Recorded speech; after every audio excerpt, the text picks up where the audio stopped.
Maraming pong salamat sa Panginoon sa isa na namang linggo na tayo ay pinagtagpo niya. Alam ko po na hindi po aksidente na kayo po ay narito ngayong umaga. Hindi po ito nagkataon lang, no? Hindi yan dahil sa wala ka lang magawa sa bahay. Hindi yan dahil sa gusto mo lang makita si pastor kasi namimiss mo na, no? Mukhang walang mukhang natawa lang lahat, ah. Hindi, okay lang po, no? Hindi bali nang wag niyo ako ma-miss, basta wag niyo lang ma-miss si Lord. Ha? Yun ang mahalaga ron, yung salita ng Panginoon. Eh ako, wala naman ako eh. Ano lang ako rito eh. Tag rito, spokesperson lang. No? And it's really the Lord that we want to hear this morning, no? Okay, so alam niyo po, nandito na uli tayo sa sa part 6, no? So sino nandito nung nakalinggo, yung mga nakikinig, no? Anong part na tayo ngayon? Sabi ko na, part 6 na, no? Sinabi ko na no? Nagtanong pa. Pastor, nagtanong ka pa, kasabi mo lang. No? Sorry, nagkamali eh. No, dapat pala, hindi ko muna. So ano yung title ng ating part 5 last week? Ha? May nakaalala ba? Discernment, di ba? The gift of discernment. We talk about the discernment. How we can have the discernment, no? Alam na natin, explain na natin yan. So, yung mga wala dito nung nakaraang linggo, itanong niyo na lang yung nandito nung nakaraang linggo kung ano yun, no? Para, kasi pag inulit ko pa, kailangan natin ng 2 hours, no? So, magugutom tayo, no? So, wag na natin ulitin yun, no? Anyway, may kanalaman yun dito sa ating pag-aaral ngayon, no? So, kung ikaw, kapatid, ay tunay na nakaranas na o na nasabi mo sarili mo na you have the gift of discernment, the next thing we have to do is how we benefit from it, no? Kasi kahit ma-discern mo kung na-discern mo na ano ba yung tamang gawin, ano ba yung dapat gawin, hindi mo naman ginagawa, wala din. Di ba? Parang lang yan eh. O parang example ko rin nung nakaraang linggo, di ba? Kung na-distinguish mo na yung puti sa dicolor, pinag-iwalay mo na, ito puti, ito dicolor. Nung nilabang mo na, pinagsama mo pa rin. Wala din, di ba? So dapat, pag na-distinguish mo na, diretso mo na magkaiwalay. So ngayon, alam nyo po, meron po ako sa inyong i-confess, no? Atin-atin lang po ito, no? Huwag nyo ipagkakalat, no? Alam nyo po ako, ay sa totoo lang po, mahina po ang aking control pagdating sa pagkain. No? Alam ko hindi obvious, no? Baka, talaga pastor, hindi naman namin napapansin na mahina kang mag-control sa pagkain. Atin-atin na lang yun, no? So pagka kasi, lalo na pagka yung gusto ko yung pagkain, parang pagka nakain ko, kumain, sasabihin ko sa sarili ko, konti lang kakainin ko kasi kailangan ko mag-diet. So, konting isang ganyan, isang kungaan na ganyan. No? Pag nasarapan ako, maya parang babalikan ko pa ulit. No? O sige, konti na lang. Pagkakuha ko ng konti, naubos ko na naman, maya na naman, parang andito pa sa dila ako yung lasa eh. Parang hindi ko pa talaga kukuha na naman ako. No? Hanggang yung kakunti-kunti ko, isang na pala ako, isang plato na. So, ganun po, no? Mahina po ang aking control. Because I have the desire to eat, no? Meron akong pagnanasa na kumain ng masarap na pagkain. So, alam ko, nagulat kayo na, hindi naman siguro halata, pastor, sa katawan mo. Okay lang yan. Ganun talaga tayo, no? So, ngayon, ang gusto kong pag-aralan natin ngayon, no? Again, part 6 po yan ng ating pag-aaral, no? Journey in our life of Christianity. Kasama po kasi sa ating journey, yung pong ating sariling kagustuhan, yung tinatawag nating our desire. the desire of our flesh, no? Yung gusto ng ating, so, kung hindi nyo po ang alam, ang tao po, ang isa pang tao, ikaw, no? You consist of three things, no? You are spirit, soul, and body, no? Spirit, soul, and body. So, ano pong pinagkaiba niyan? So, yung pong ating body, itong flesh na ito po yung ating mga ginagamit for our senses, di ba? Ito yung ginagamit natin para makaramdam tayo ng init, lamig. Ito yung ginagamit natin para makalasa tayo ng matamis, o matabang, o maalat. Itong katawan ito yung ginagamit natin para malaman natin kung mabaho o mabango. Para makarinig tayo, para makakita tayo. Ito yung ating body. The senses that we have, no? Yung soul naman natin, ito naman yung ating inner self na tinatawag na the way we think, no? Kung paano tayo mag-isip, yung rational thinking natin, paano natin sabihin kung ito ang tamang gawin, ito ang dapat gawin, ito ang maling gawin, no? Ito yung decision making natin, that is our soul, yung mind natin yan.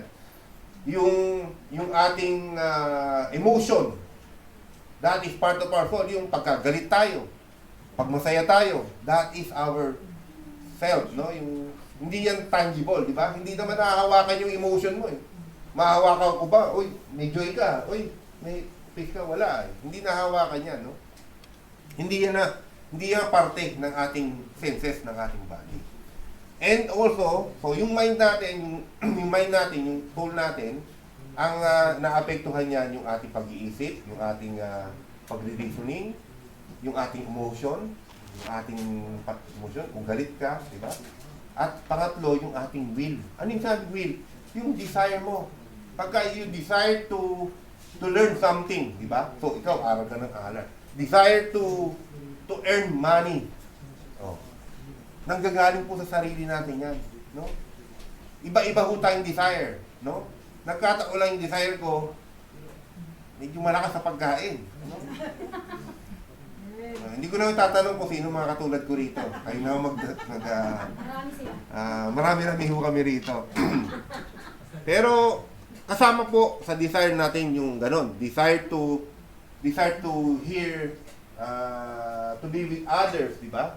Desire to be with someone na ating mahal, no? Mga desire po yan part ng ating will, yan yung ating part ng soul. And then, the spirit is the one that is in connection with our God. No? Yung spirit natin, ito yung kumukunik sa Panginoon.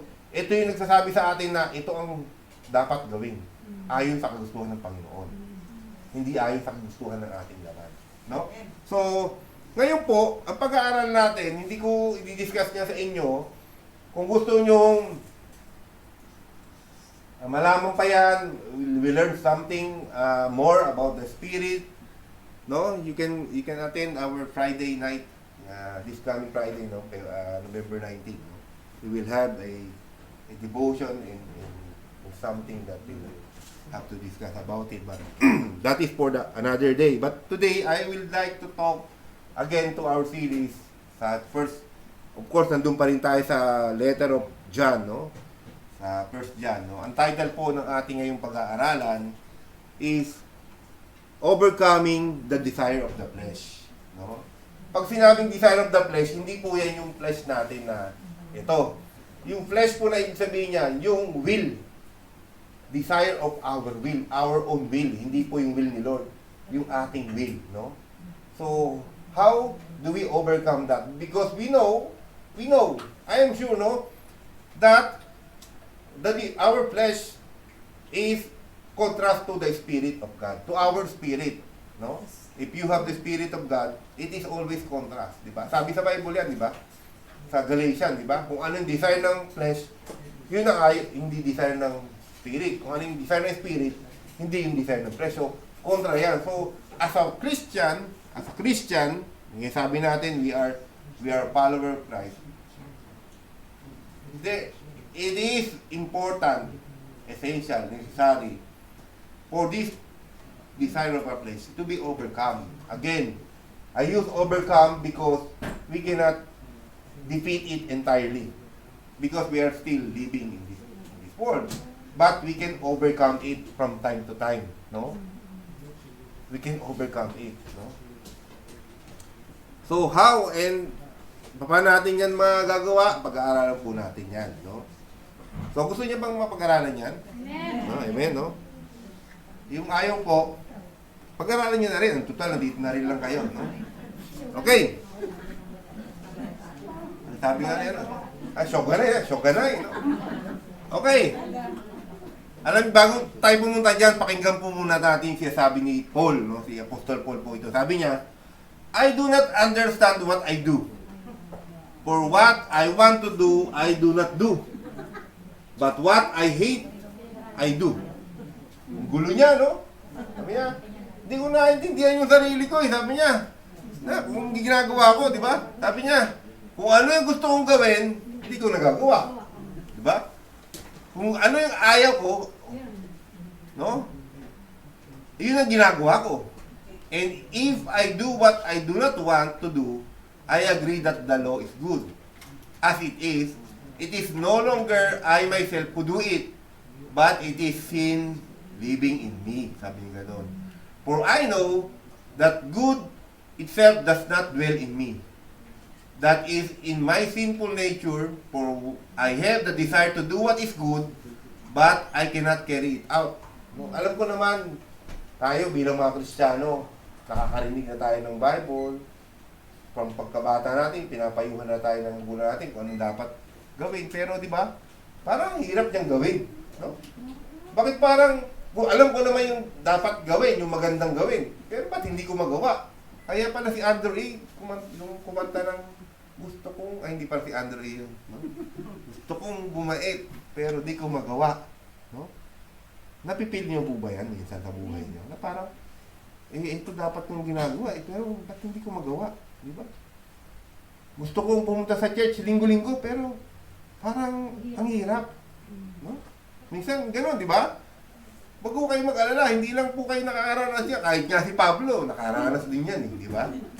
So sabi niya, for I do not do the good I want to do, but the evil I do not want to do, this I keep on doing. Imagine nyo si Pablo, no? Apostol ni, apostol ni Jesus Christ to, pero nagagawa pa rin niya, no? Now, if I do what I do not want to do, it is no longer I who do it, but it is sin living in me that does it. So, yun siya sabi natin, the desire of the flesh. It is still living in me. No? Kaya po, huwag kayo magtataka kung bakit we still have struggle, no? In our life, no? But it is not impossible, no? Mamaya po malalaman natin yan. Kaya po ma-overcome yan. Oh, kaya po, no? Ako, kahit papano nag-i-improve naman, no? Sa pagka-control ko dun sa aking desire to eat, no? Kahit pamisa-misa natatalo, pero ano yan, yun nga, kaya nga tinatawag natin journey, no? Kaya natin sinasabing journey yan, kasi hindi yan overnight, no? Hindi po yan overnight. Ganun din, si Paul din hindi po overnight yung kanyang pagiging totally overcomer, no? He gone through the years, no? He gone through it, no? So tayo rin po, ganun din po tayo, no? So ano pa sabi diyan? O, bigyan natin to ng supporting word itong sinasabi ni Pablo. Ito po sa James 1:13-15. Supporting po yan, sabi niya, when a person is tempted, they should say, God is tempting me. God can't be tempted by evil, and He doesn't tempt anyone. So, si God po, hindi po siya nanunukso. Hindi po siya nagtutukso. Kaya pagka nakakaranas kayo ng mga temptation, hindi po si God yan, no? Huwag niyong isisi kay God yan, no? No? This desire lead them on and drag them. But each person is tempted by whom? By their own evil desire. Kapatid, meron ka palang evil desire, tingin ka sa kanan mo. Oh. May evil desire yan. No?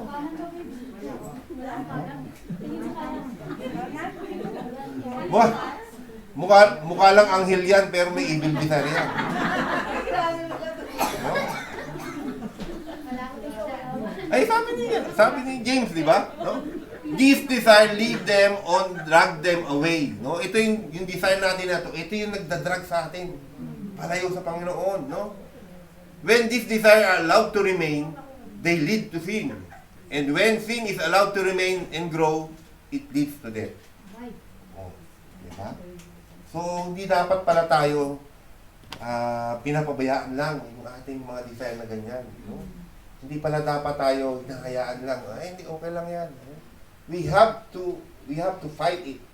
No? We have to overcome it. No? Hindi yan, hindi kasi tao ko eh. No? Tao lang, ganyan talaga. No, it's not. No? We don't have to accept as it is because it is dragging us away.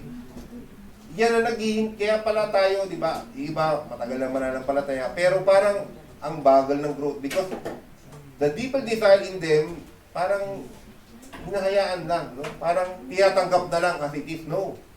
No? We have to overcome it. And it is, kakaya po yan, kaya, no? Sabi po sa Bible, no? Ngayon,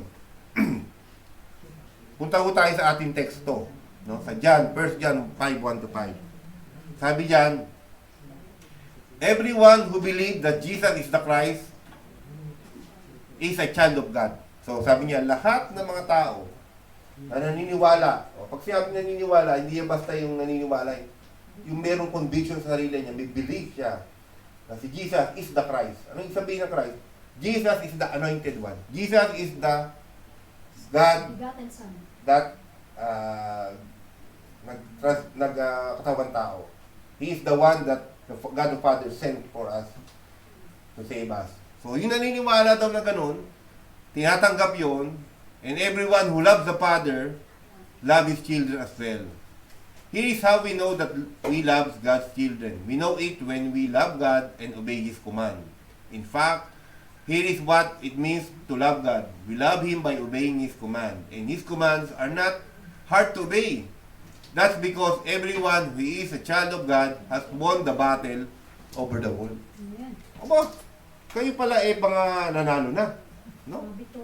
Mga victorious na pala kayo. Di ba? Sabi niya. Because our faith has won the battle for us. No? Yung ating pananampalataya sa Panginoong Jesucristo, yun ang nagpanalo sa atin sa battle. No? Who is it that has won the battle over the world? Sabi niyan, only the person who believes that Jesus is the Son of God. Okay. Only. No? Hindi sinabing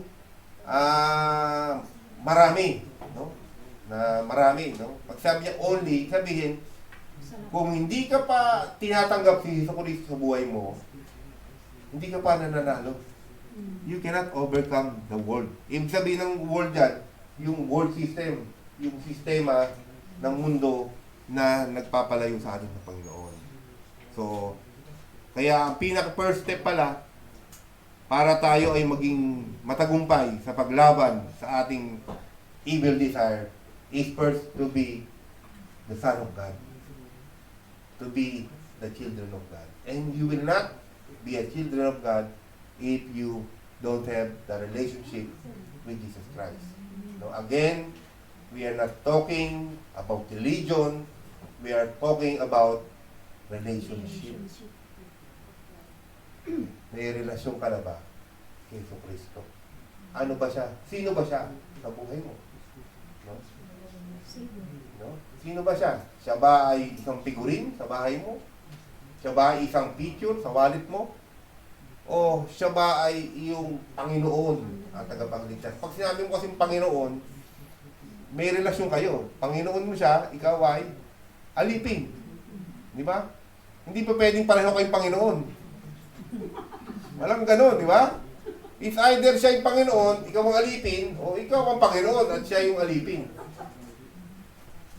Ano po yun, no? Dapat alam niyo po yun sa sarili niyo, no? Hindi po ako magdi-design yan, kayo, no? So, kapag yan ay naging totoo sa buhay mo at tinanggap ko, Panginoon siya, alipin ka, ibig sabihin sa Panginoon, di ba, nung unang panahon, kasi ngayon wala nang alipin eh, di ba? Mga ano lang, mga, halimbawa, katulong, kasambahay. No? Pero, swelduhan yun, di ba? Ang alipin po, nung panahon, hindi siniswelduhan. No? Kasi binili na yan eh. Di ba, ang alipin nun, para ka maging alipin, ibibenta ka. Di ba? Ako ba, mayaman ako, bibilhin kita. Pag binili kita, pag-aari kita. Hindi kita katulong, hindi kita driver, pag-aari kita. So, ang aking ano lang sa'yo, ang aking lang obligasyon, pakainin ka. Bihisan ka, panatiliin kang buhay. Di ba? Pero hindi kita babayaran. Di ba, alipin kita, binili na nga ka, ba't kita babayaran? Di ba? Parang gano'n. So, pag-aari ka. At yung alipin, wala siyang karapatan magreklamo sa Panginoon. Sa Panginoon niya, di ba? Lahat ng sasabihin ng Panginoon sa kanya, oh, ayaw ko ng damit mo, gusto ko damit mo lagi puti. Wala kang magagawa. Kahit na ang paborito mong kulay, pula. No? Hindi ka pwede magdamit ng ibang kulay. Ganun ang master at alipin. No? At hindi ka pwede magreklamo, di ba? Binasa natin nakaraan, di ba? Halimbawa, pinagtrabaho ka ng amo sa bukid. Maghapon, pagdating mo sa bahay, di ba? Sasabihin sa'yo ng amo mo, oh, maghain ka na ng pagkain ko para kakain na ako. Tapos sabi sa Bible, hindi ka pwede magreklamo na pagod na nga ako pa maghahain ng pagkain mo. Hindi ka pwede magreklamo gano'n. Sabi, wala kang karapatan. Pagdating mo sa bahay, paghahain mo ang amo mo, at ikaw, hindi ka kakain na kasama niya. Diba? Kasi alipin ka, doon ka sa gilid, ihintay mo siya matapos, pagkatapos niya, puhugasan mo yung pinagkainan niya, tsaka kakakain. Ganun ang alipin. No? Kaya lang ho, alam nyo, marami sa mga Kristiyano nababaliktad eh. No? Yung pagkakaalam nila kay Jesus, si Jesus ang alipin at ikaw yung Panginoon. Bakit? Jesus, pahingin ito, pahingin yan, pahingin nun. Pag di binigay, magtatampo. Hello? Parang baliktad ah. Di ba? Lord, hindi na ako magsisimba kasi hindi mo naman binibigay ang gusto ko. Teka, tinawag mo pa siyang Lord. Eh, ikaw pala masusunod. Di ba? Marami yung mga tao, mga Kristiyano nagkakamali ng pagkakaunawa sa pagiging Panginoon Jesucristo sa kanyang buhay. No? Nagmumukha pong Santa Claus o Genie si Jesus Christ. No? Na tagabigay lang ng gusto mo. Taga-ayos lang ng buhay mo. Tagabigay ng kasiyahan sa'yo. At kapag di niya ginawa, magtatampo ka. Kapag di niya ginawa, haalis ka. Kapag di niya ginawa, magre-rebelde ka. Hello? Andiyan pa po ba tayo? No? So, hindi po ganun. No? Pagka may relasyon ka kay Jesus Christ, bilang Lord and Savior, siya ang Panginoon ng buhay mo, ikaw ang alipin. Ngayon, ang maganda ko kay Jesus Christ, bilang Panginoon, hindi kanya tataratong bilang alipin. Amen. Itatrato kanya bilang kaibigan.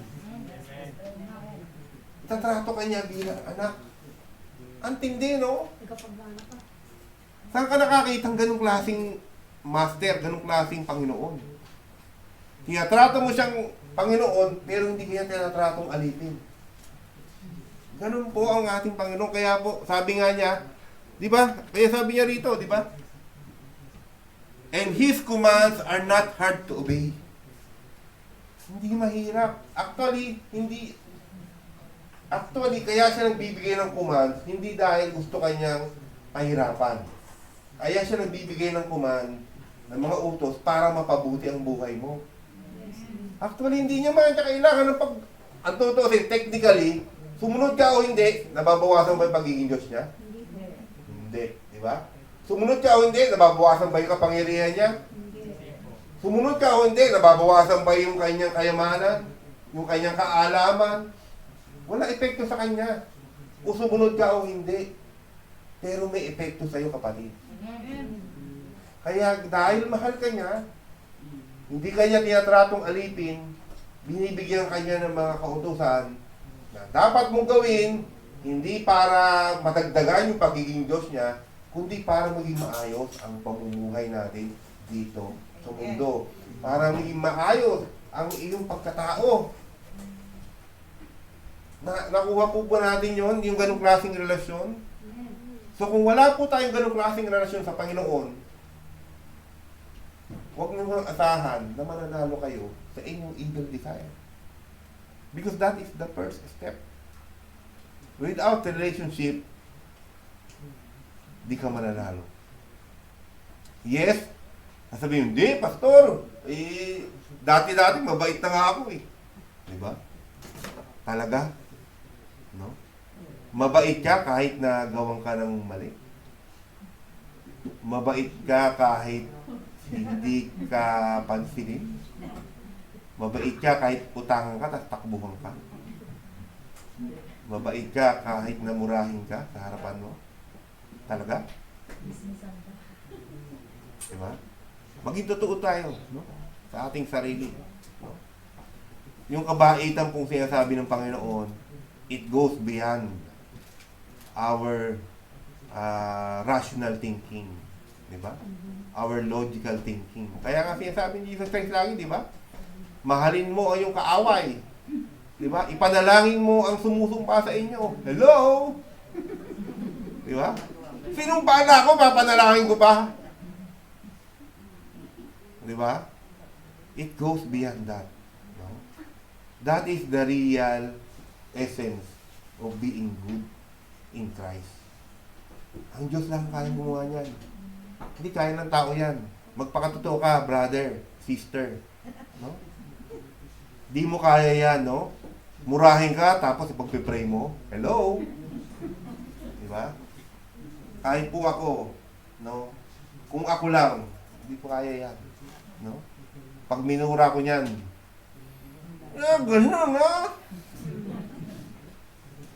No? So ito po, yung sinasabi dyan, no? So we have to overcome. And the first step to overcome is to be in a relationship with Jesus Christ. Okay? So, iyan ang pinaka-first step. Pero, hindi ibig sabihin, tapos na yung laban.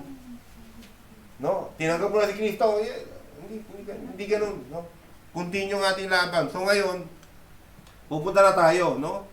How can we overcome our sinful desire? Ito yung mga practical way na pag-aralan natin, mapag-aaralan natin according to the Bible. No? Hindi po according sa akin to. No?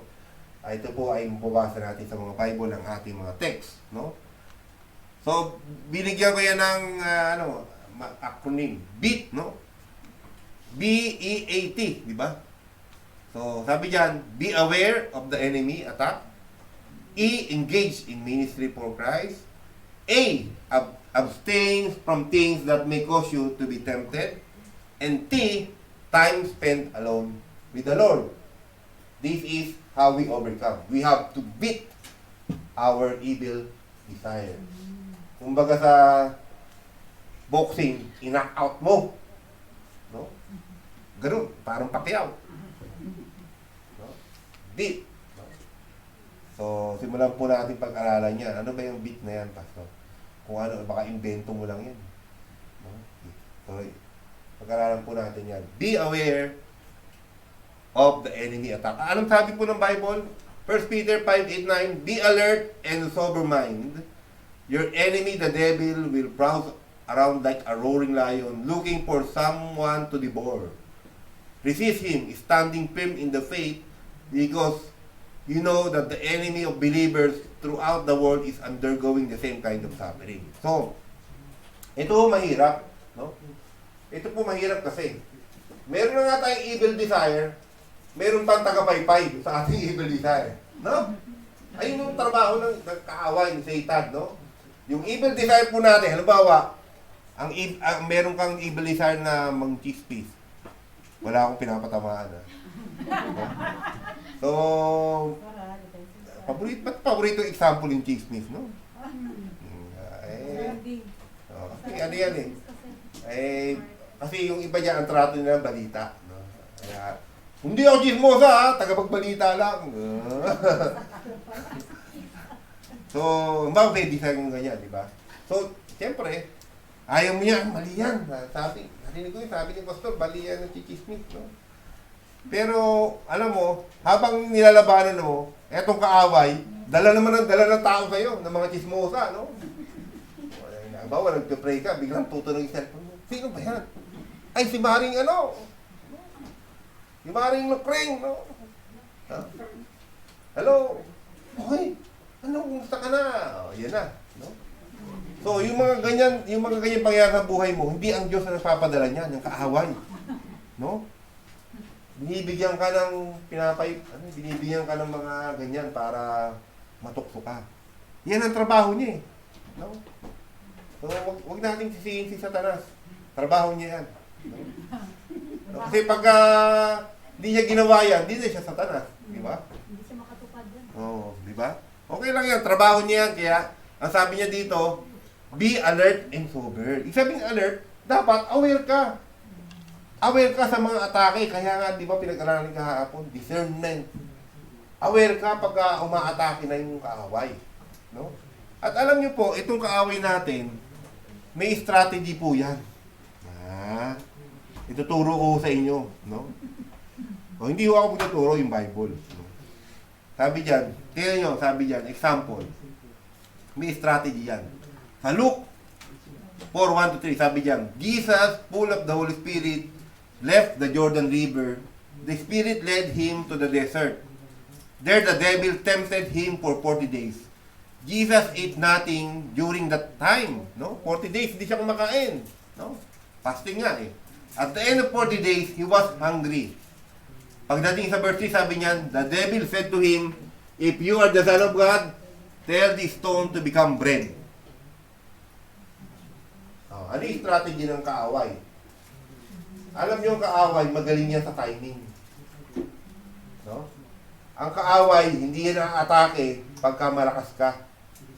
Kapag ka ikaw ay talagang full of the Spirit, ikaw ay talagang nagbabasa ng Bible, at ikaw ay nananalangin ng matindi, hindi yan atake. Bakit? Mapapagod lang yan, hindi ka matatalo niyan. No? Kasi alam niya, ano ka eh. Kumbaga full ka eh. Hihintayin ka niyan. No? Kaya di ba sabi niya yan, naghihintay siya, parang leon, paikot-ikot yan. Di ba? Hihintayin niya na mawala, yung timing na mawala yung iyong attention, di ba? Mawala yung iyong awareness, na kumbaga sa boxing, di ba pag boxing, nakaganyan lagi yung kamay mo, nakatakip ka mukha mo. Hinihintay niya na, ibaba mo ng konti yung yung kamay mo, at doon siya susuntok. Ang unang strategy ng kaaway, timing. No? Nagta-timing yan. Kaya tingnan nyo, bakit hindi tinukso ni Satan, si Jesus, nung ika-third day ng kanyang fasting, ika-fourth day ng kanyang fasting, about this bread. Kasi itong unang yung temptation kay Jesus Christ, di ba? Turn the stone to bread. Di ba? Bakit? Kasi ika-third day, hindi pa gutom si Jesus Christ nung. No? Kasi pag 40 days nga naman, ay talagang gutom na, hindi lang gutom, gutom na gutom. No? Nagugutom tuloy ako. Anyway, no? So the devil said, timing, no? Kaya tayo, dapat alam natin kung kailan tayo mahina. Diba? Mahina tayo sabihin kung, tingnan nyo, napapansin nyo, diba? Pagka, kung kailan ka nagagalit, kumbaga napipigong ka na, biglang lalapit itong kaibigan mo, dadagdagan pa niya. Di ba? Kung kailan meron ka ng problema, biglang susundot ng mga salita na lalo pang nakakapikon. Oh, di ba? Bakit hindi niya sinasabi nun nung okay ka pa? Bakit yung kailang ka na, talagang namumuro na, tsaka pa dumadagdag? Kasi timing. No, that's what you have to be aware of. Di ba? Minsan, madalas, kung kailan ka nandoon na sa bingit o nandoon na, tsaka pa titirang kaaway. Bagsak ka. Kaya dapat aware ka. The time na nakakaranas ka na, nakakaramdam ka na, the time to pray. The time to ask God for strength. Patience. No? Hindi ka hihingi ng Pagka okay ka, hingi ka ng patience. Pag wala nang aasar sa'yo, tsaka ka nang hihingi ng patience. Eh, di ba? Kumbaga, pag nandyan na yung mahinang nararamdaman mo na ano, diyan, lalo kang magnanangin, lalo kang lumapit sa Panginoon. No? Ano pa? Ang strategya, object of weakness, no? Kung saan ka mahina, doon ka siya titirahin. Kaya tiyan mo, alam kasi ni Satan dito na yung during that time, 40 days, sabi dito kanina, di ba? He was hungry. So ano ba ang temptation sa hungry? Di pagkain. Di ba? Hindi ka na, di ba? Bakit hindi inuna ni Satan na ano yung kayamanan? Eh pagkagutom ka, anong pakialam mo sa kayamanan? Makakain ko ba yan? Di ba? Imagine mo, di ba? Ay sa disyerto, kaya sa disyerto, di ba? Ang tubig ang mahal. Di ba? Bakit? Ang mura doon, langis. Ang tubig mahal. No? Nagpunta ko sa Saudi. No? Ang bawang presyo ng 1 litrong tubig, ay ang 1 litrong gasolina, halimbawa, 5 reals. Ang tubig, ang 1 litro, 5 reals din. Isang 500 ml. No? So, 500 ml na tubig, mas mahal pa.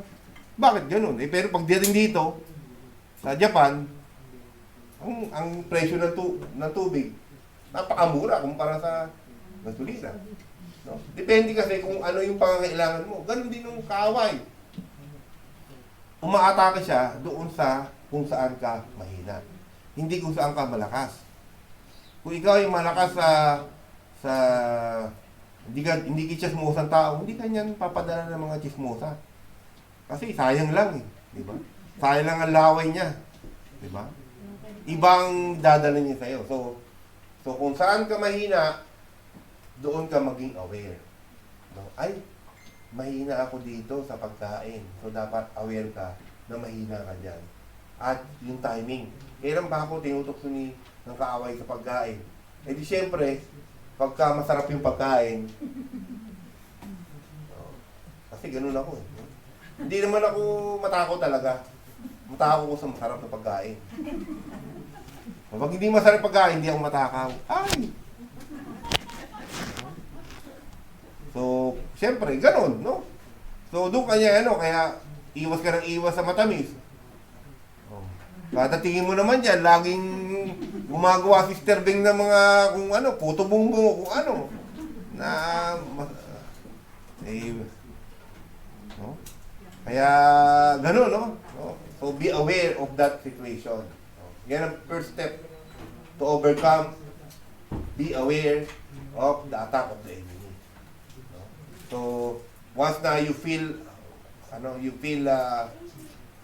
weak, no? Yung parang pagod ka, malapit ka na magalit, umiiwas ka na. Mag-pray ka na. Kasi diyan na darating yung atake ng kaaway. Yan na yan, no? Be aware, no? Number 2, engage in the ministry of Christ, for Christ, no? Hebrew 10:24-25. Let us consider how we can stir up one another to love. Let us help one another to do good works. And let us not give up meeting together. Some are in the habit of doing this. Instead, let us encourage one another with words of hope.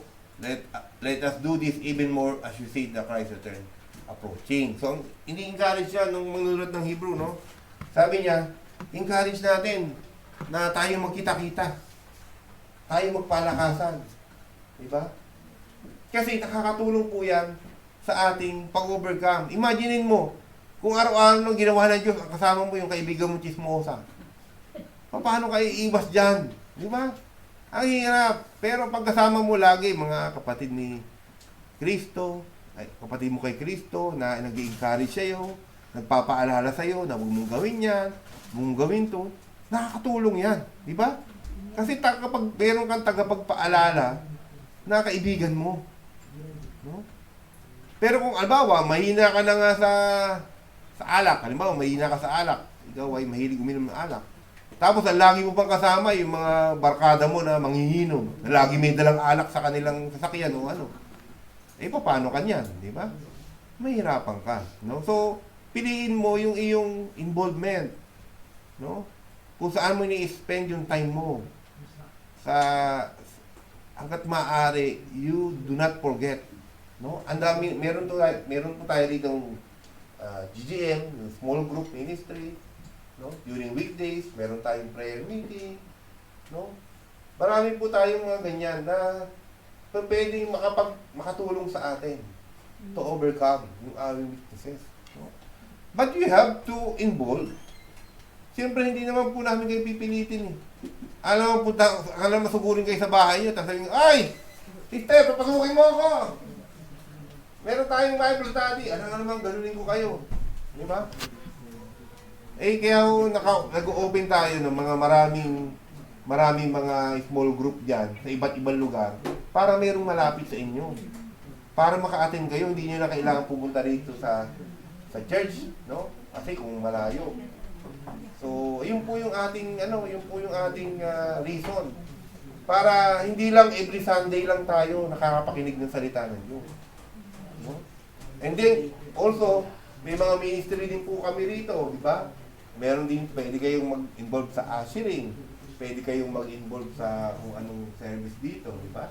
Sa prayer meeting, pwede po. Wala pong hadlang sa inyo. You are all welcome. No? Ang tanong lang, gusto mo bang sumama? Kaya engage, no? Kasi kung ayaw mo sumama, eh wala naman po kami magagawa, no? Wala naman po itong sapilitan, no? Ito po ay kusang loob na decision. So, engage in the ministry for Christ, no? So, yan po. Alam niyo po, marami pong mga leader dito na willing to teach you, no? Na they are committed in teaching you more about the Bible, about Christ. You just have to be available. Magsabi lang kayo. Very willing po ang ating mga pastor, ang ating mga leaders to involve you. No? Okay. Number 3, sa atin ay abstain from things that may cause you to be tempted. No? Psalm 1:1, blessed is the one who does not walk in step with the wicked, or stand in the way that sinners take, or sit in the company of the mockers. No? So, again, kagaya rin po nung pangalawa, your decision to engage in the ministry is also this decision kung saan mo dadalhin yung sarili mo. No? Kung lagi mo dinadalhin yung sarili mo sa mga usapan ng mga chismisan, eh malamang sa alamang, no? Eh magiging chismosa ka din, no?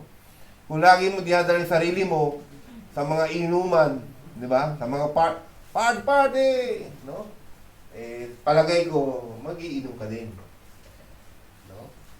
So it's up to you, no? You have to draw a line. Ikaw ang magdi-decide na, ay, di na ako sasama sa mga ganyang gawain kasi matatalo lang ako ng kaaway. Kasi yan na nga yung witness ko eh. Witness ko na nga yung mga alak eh, tapos pupunta pa ako sa inuman. Eh, ano gagawin ko doon? Makikipagkwentuhan. Siyempre, aalokin ka niya ng mga barkada mo at pag di ka uminom, eh, alam nyo, meron nga akong kaibigan, no? Yung kabataan ko, ano siya eh, malakas siyang uminom eh. Pareho kami, teenager, mga nasa early 20s kami. Dati, yung magaling siya makisama sa kanya mga kapitbahay. Pwede nga siya tumakbo ng barangay captain. Kasi kilala siya sa kanilang lugar. Probinsya kasi, probinsya. So, magaling siya makisama. Pag kami mga nagiinuman dyan, oy, tagay ka muna! Alam mo yun, di ba, sa Pilipinas, di ba, diyan sa kanto-kanto, makita niya, may mga table dyan, tapos may bango-bango, may nagiinuman, hubad pa nga yung tanggal t-shirt pa nga iba. Ay, parang siya lagi siyang nakikisama, siya siyang gano'n. Eh, naging siyang Christian. Nakakilala siya kay Christ. Ngayon, di na siya, ayaw na niya, di ba? Kasi, na siya tumusunod siya kay Christ. Eh, minsan napadaan siya, tinawag siya ng mga barkada niya. Sabi niya, halika rito, daan ka muna. Eh, wala, talagang doon ang daanan naman niya. So pagdaan niya, hinatak siya, inupo siya gano'n. Sabi niya, inom ko muna, pasensya na. Pre, hindi na ako umiinom eh. Sabi, wala ka nang pakisama ngayon lagi ka ng ganyan-ganyan. Sa madaling salita, imbis na inumin niya yung beer, pinaligo niya. Kasi pinaliguan siya eh. Oh. Di bali na, sabi niya gano'n. Nakasunod naman ako sa Panginoon. So, sometimes it's hard to say no, but you have to say no for Christ.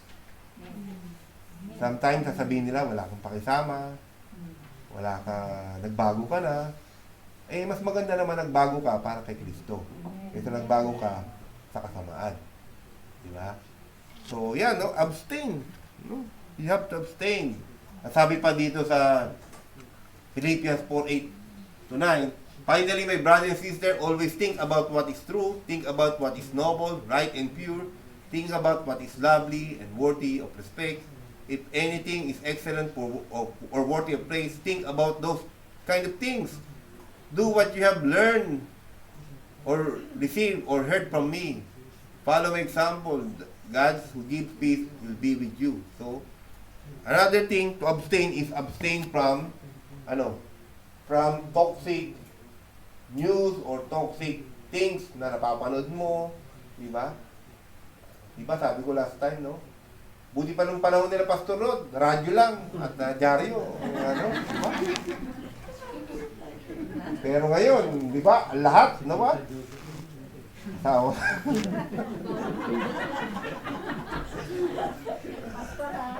Ngayon, may internet na. Ang problema nung dati, ang internet, doon na sa computer sa bahay, di ba? Sa desktop nyo lang. Ngayon, pati ang internet, nasa cellphone na. Kaya dala-dala mo na, di ba? So, grabe, napakadami ng information na pumapasok. So, dapat, salain mo. No? Kung may mga information na pumapasok diyan na hindi tama, wag mo nang basahin. Pag nakita mo pa lang yung title, swipe out mo na. Di ba? Hindi nakakatulong. Di ba? Abstain from these things. Sabi, kung ano lang yung maganda, di ba?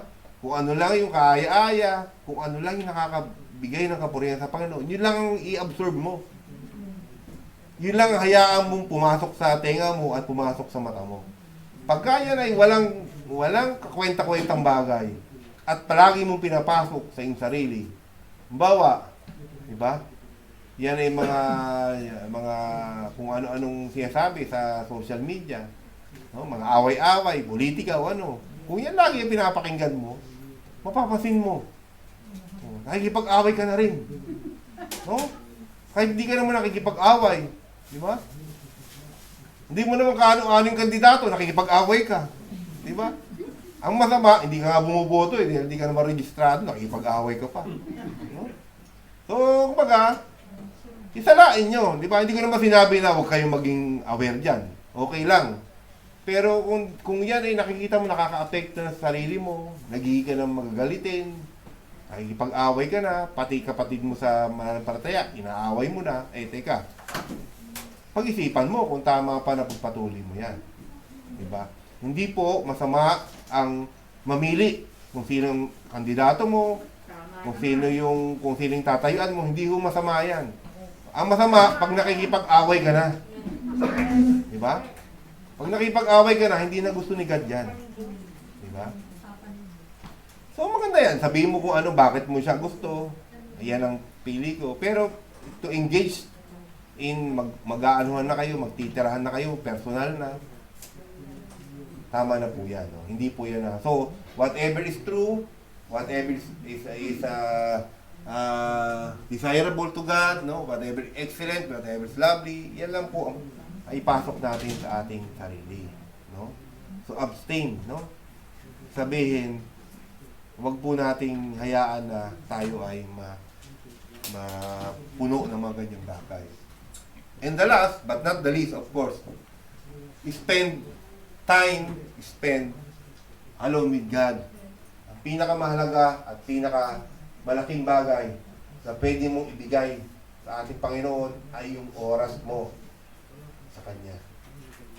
Wala na pong hindi mo naman pwedeng bigyan si God ng kung ano-anong material na bagay. Wala naman siyang gagawin dun, di ba? Hindi naman niya kailangan yun, di ba? Galing nga sa kanya, binigay nga lang sa atin. Ang kailangan niya, oras mo sa kanya. No? Because the time that I spend with God, with the Lord, is the time you will have experience the peace, the joy, no? That the normal person doesn't have. No? Kaya sabi ni Jesus mismo, sabi niya, watch and pray, sabi niya sa mga alagad niya. Then you won't fall into sin when you are tempted. Diba? The spirit is willing, but the body is weak. So sabi ni Jesus Christ, watch and pray. Diba? Sabi niya, be aware, diba? Be aware of the enemy's attack and pray. Ibig sabihin ng pray, makipag-spend ka ng time sa akin. Bakit? And then you, ano sabi niyan? You won't fall into sin. No? Pagka ginawa mo pala yun, you will not fall into sin. Ma-overcome mo yung kasalanan. No? So, si Jesus mismo nagsabi niyan sa kanyang mga alagad. Because sabi niya, the body is weak. Ibig sabihin, the desire, your desire to do things is always weak. No? So, you have to be aware and pray. Ano sabi din dito sa Matthew 1:35? Barely early in the morning, while it was still dark, Jesus got up, left the house, and went off to the solitary place where he prayed. Tingnan niyo po. Ito po, si Jesus na to. Di ba? Si Jesus na yan, pero ang ginagawa niya, he wake up early in the morning, he go to a solitary place. Ano yung sabihin solitary place?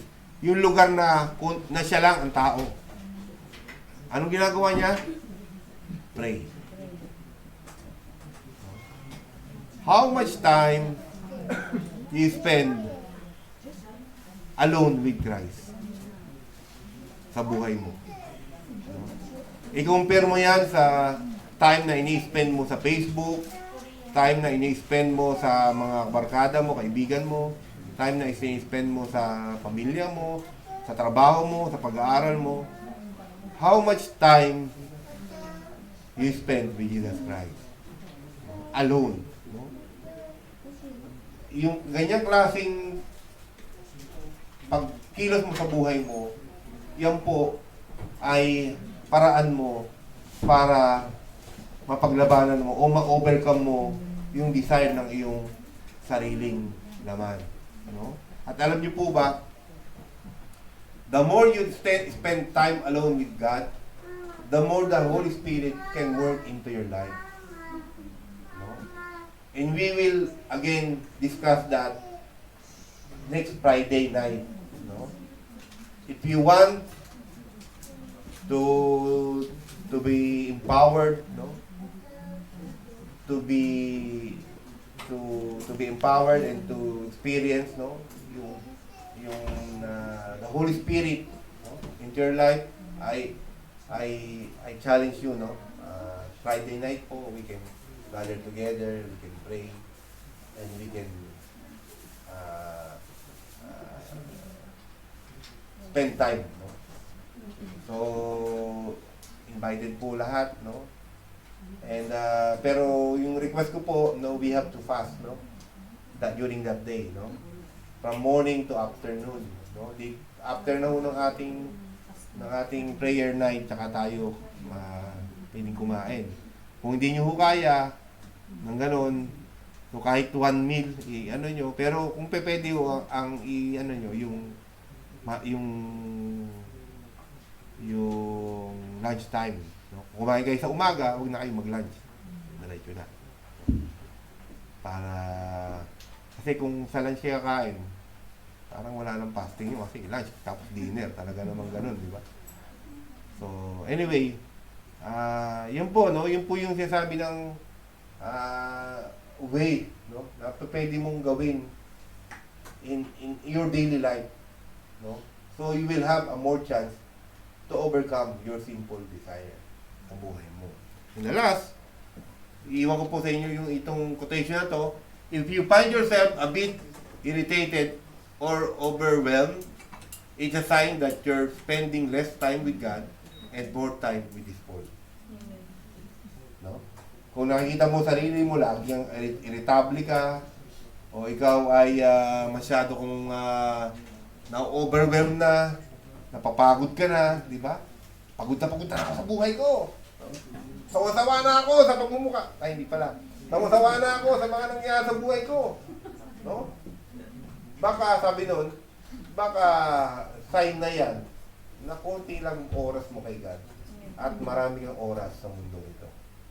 Tayo po ay manalangin. Ang manaming Diyos, salamat po sa paalala niyo ulit sa amin na we, as your children, is already an overcomer, Lord God. We are already victorious in Christ because of Christ. But sometimes, Lord God, we still feel defeated by the enemy because we still do things that is not according to your will. Nagagawa pa rin po namin yung mga bagay na ninanais ng aming sarili at hindi po namin nagagawa yung mga gusto mong pinapagawa sa amin. Lord, help us, Lord God, to really start our life, our day in time spending with you, in prayer, in Bible reading, Lord God, in worshiping you, Lord God. And help us to always be aware sa mga atake ng kaaway. Give us the discernment sa mga ginagawa ng kaaway sa aming buhay. Give us, Lord God, help us to always engage sa aming mga ministry sa church. Kaya tulungan mo kami na lagi kaming maging active and talagang magkaroon kami ng desire to attend our church activity. And also, help us to abstain from the worldly things na dati namin ginagawa, na dati namin gustong-gustong ginagawa. Tulungan mo kami na umiwas kami doon, na wag pong pumunta, wag namin i-entertain, Lord God, yung mga ganong bagay. So, tulungan mo po kami, Panginoon, at alam po ko, Panginoon, ito po ang kalooban mo sa aming buhay. Kalooban mo po sa bawat isang mananampalataya na kami ay laging manalo, laging maging overcomer, laging maging victorious laban sa kaaway, laban sa aming sariling pagnanasa. Ito po ang dalangin sa pangalan ni Jesus. Amen. Amen.